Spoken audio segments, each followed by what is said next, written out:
Assalamualaikum warahmatullahi wabarakatuh. Baik, di sini saya akan jelaskan tentang kekuasaan kehakiman. Kekuasaan kehakiman merupakan kekuasaan yang merdeka untuk menyelenggarakan peradilan guna menegakkan hukum dan keadilan berdasarkan Pancasila dan Undang-Undang Negara Republik Indonesia tahun 1945. Demi terselenggaranya negara hukum negara Republik Indonesia, yaitu satu, kebebasan dan dalam penyelenggaraan fungsi peradilan. Yang kedua, adanya larangan bagi cabang kekuasaan ekstrayudisial untuk ikut campur dalam penyelenggaraan fungsi peradilan.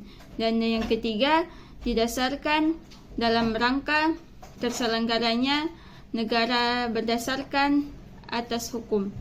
Selanjutnya, kekuasaan kehakiman di Indonesia.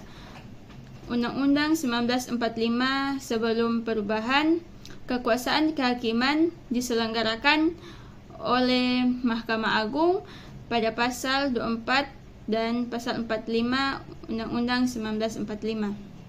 Selanjutnya, Undang-Undang 1945 setelah perubahan.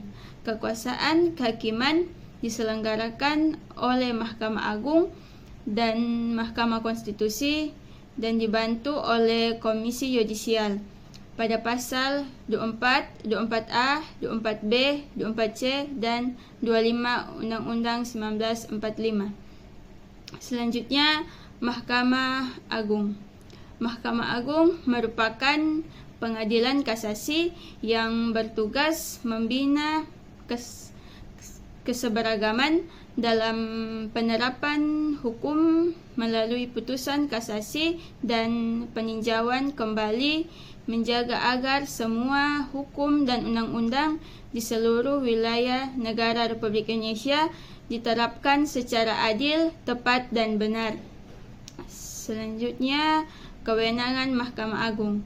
Yang pertama, mengadili pada tingkat kasasi. Yang kedua, menguji peraturan perundang-undangan di bawah undang-undang terhadap undang-undang.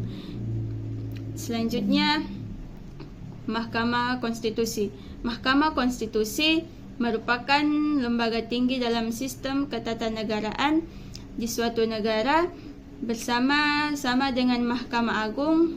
Lembaga ini memegang kekuasaan kehakiman khususnya untuk menguji dan mengadili berbagai aturan yang berkaitan dengan undang-undang. Selanjutnya, wewenang Mahkamah Konstitusi. Yang pertama, menguji undang-undang terhadap Undang-Undang Negara Republik Indonesia 1945, dan yang kedua, memutus sengketa kewenangan antara lembaga negara dan yang kewenangannya diberikan oleh Undang-Undang Negara Republik Indonesia tahun 1945. Dan yang ketiga, memutus pembubaran partai politik. Dan yang keempat, memutus perselisihan tentang hasil pemilu. Selanjutnya, kewajiban Mahkamah Konstitusi, yaitu memberi putusan atas Dewan Perwakilan Rakyat bahwa presiden atau wakil presiden diduga telah melakukan pelanggaran hukum berupa pengkhianatan terhadap negara, korupsi, penggelapan, tindak pidana lainnya, atau perbuatan tercela atau tidak lagi memenuhi syarat sebagai presiden dan atau wakil presiden. Selanjutnya, Komisi Yudisial. Pasal 24B ayat 1 Undang-Undang Negara Republik Indonesia tahun 1945, Komisi Yudisial bersifat mandiri yang berwenang mengusungkan dan mengangkat hakim agung dan mempunyai wewenang lainnya dalam rangka menjaga dan menegakkan kehormatan, keluhuran, martabat serta perilaku hakim.